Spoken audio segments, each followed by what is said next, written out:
Apa benar Islam Persia itu Islam bid'ah, keluar dari Islam?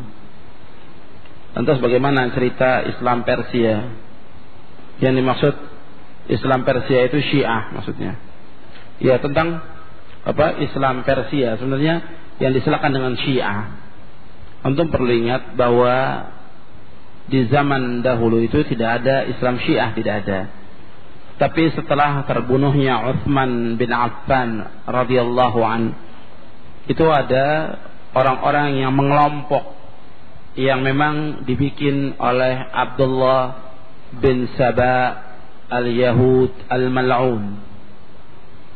Abdullah bin Saba dari Yahudi yang dilaknat oleh Allah, dia membikin Syiah tersendiri, yaitu orang-orang munafikin. Dan Abdullah bin Saba juga dia orang-orang yang berkomplot untuk membunuh Utsman bin Affan. Setelah terbunuhnya Utsman, kemudian dia membela Ali. Dan itu juga mereka bibit-bibit yang membuat perpecahan di kalangan Islam antara Ali dengan Muawiyah, antara Aisyah dengan Ali dan yang lainnya.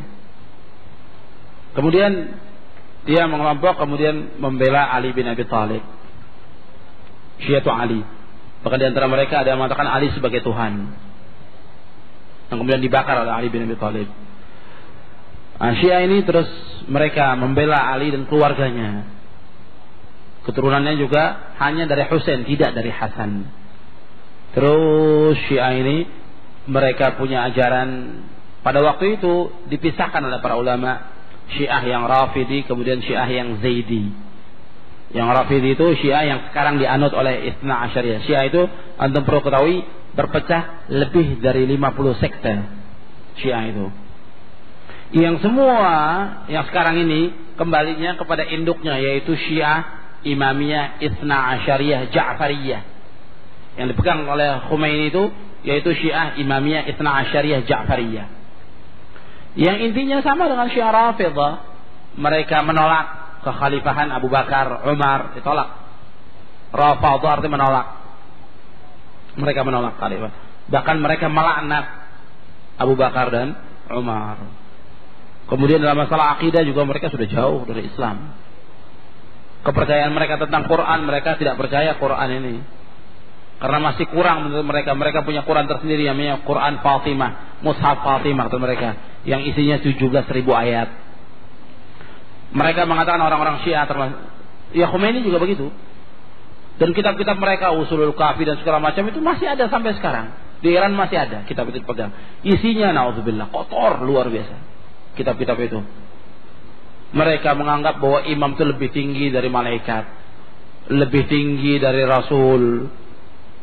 Itu perkataan Khomeini. Dari kitab-kitab Syiah memang juga ada. Kemudian mereka mengatakan bahwa mereka mengetahui yang parsial, yang juz'iyat, sedangkan Allah tidak tahu. Kemudian mereka menganggap istri Nabi itu penzina, terutama Hafsah dengan Aisyah. Dalam kitab-kitab mereka, maka saya katakan kotor kitab-kitab mereka itu, lebih kotor dari WC. Kalau baca kitab mereka itu, naudzubillah, kotornya luar biasa. Menuduh para sahabat itu kafir, menuduh para sahabat pengkhianat dan segala macam. Mereka mengatakan semua sahabat kafir kecuali 4 kata mereka.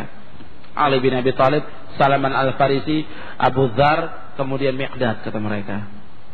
Kemudian tambahkan lagi 5, semuanya kafir. Bagaimana?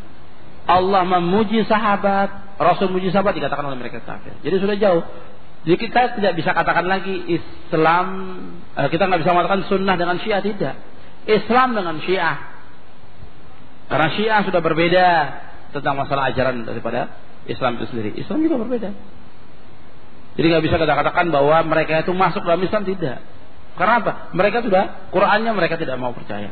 Sunnah Nabi mereka tidak mau terima. Sunnah itu Bukhari, Muslim, Abu Daud, ada hadis yang dari Bukhari, mereka tidak mau terima, tidak mau. Jadi sudah beda. Dan itu sudah ada gitu. Dalam bahasa Arab maupun bahasa Indonesia itu sudah ditulis oleh para ulama yang mengingatkan kita agar hati-hati kepada Syiah. Bahasa Indonesia juga ada beberapa buku bahasa Indonesia yang menjelaskan tentang akidah Syiah.